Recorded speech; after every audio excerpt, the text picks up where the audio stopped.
নমস্কার বন্ধুরা, আমার আজকের রেসিপি মচমুচে সাবুর বড়া। বন্ধুরা, খেতে কিন্তু ভীষণ ভালো লাগে আর বানানোও কিন্তু ভীষণ সহজ।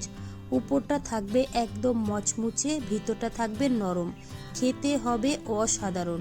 চলুন তাহলে শুরু করা যাক। এখানে নিয়েছি আমি 1.5 কাপ সাবুদানা। ভালো করে ধুয়ে কিন্তু আমি 1 কাপ জল দিয়ে 2 থেকে 3 ঘন্টার জন্য ভিজিয়ে রেখেছিলাম। দেখুন বন্ধুরা, সাবুদানাটা কিন্তু অনেকটাই ফুলে গেছে আর নরম হয়ে গেছে।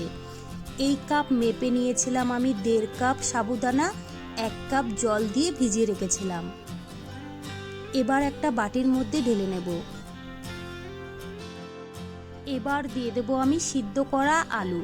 বন্ধুরা, এখানে কিন্তু 2টো সিদ্ধ করা আলু আছে। আগের থেকেই কিন্তু আমি প্রেসার কুকারে সিদ্ধ করে তারপরে কিন্তু ঠান্ডা করে গ্রেট করে নিয়েছিলাম। এবার দিয়ে দেবো আমি 1 বাটি বাদামের গুঁড়ো। বন্ধুরা, শুকনো কড়াইয়ে আমি বাদাম ভেজে নিয়ে খোসা ছাড়িয়ে তারপরে পাটায় বেটে নিয়েছিলাম। এবার দিয়ে দেবো আমি এখানে 1 চামচ আদা আর কাঁচা লঙ্কা বাটা। দিয়ে দিলাম এখানে ধনেপাতা কুচি আর দিয়েছি হাফ লেবুর রস, সামান্য একটু গোটা জিরে আর দিয়ে দেবো পরিমাণ মতো লবণ। তারপরে কিন্তু হাত দিয়ে খুব ভালো করে মেখে নিতে হবে। এখানে কিন্তু জল দেওয়া যাবে না, হাত দিয়ে কিন্তু ভালো করে মেখে নিতে হবে। খুব ভালো করে আমি মেখে নিয়েছি। এবার আমি বড়াগুলো বানিয়ে নেব। প্রথমে কিন্তু অল্প অল্প করে নিয়ে এইভাবে গোল করে নিতে হবে। দেখুন বন্ধুরা, একটা কিন্তু হয়ে গেছে। সেমভাবে আরেকটা আমি বানিয়ে দেখাবো, আর বাকিগুলো কিন্তু একই রকমভাবে গোল করে নিতে হবে। সবগুলো আমি একই রকমভাবে গোল করে নিয়েছি।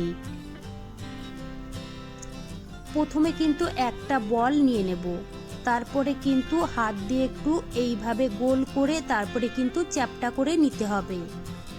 দেখুন বন্ধুরা, একটা বড়া কিন্তু রেডি হয়ে গেছে।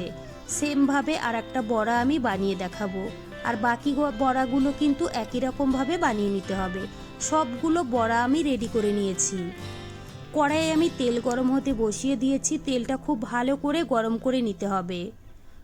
বন্ধুরা, তেল গরম হয়ে গেছে। এবার আমি বড়াগুলো ভেজে নেব।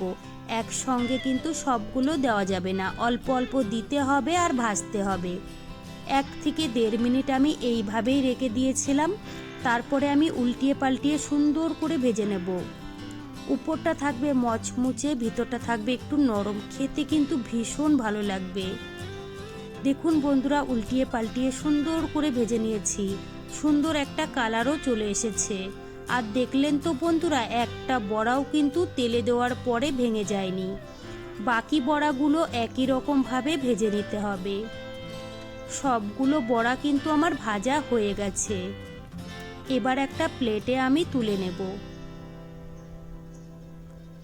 তো বন্ধুরা, আমার রেসিপি কেমন লেগেছে কমেন্ট করে কিন্তু জানাবেন। ভালো লাগলে প্লিজ আমাকে সাপোর্ট করবেন। বাড়িতে বানালে কমেন্টে জানাতে ভুলবেন না খেয়ে আপনাদের কেমন লেগেছে। চলুন তাহলে ভিডিওটি আমি এখানেই শেষ করছি। আপনারা সবাই ভালো থাকবেন।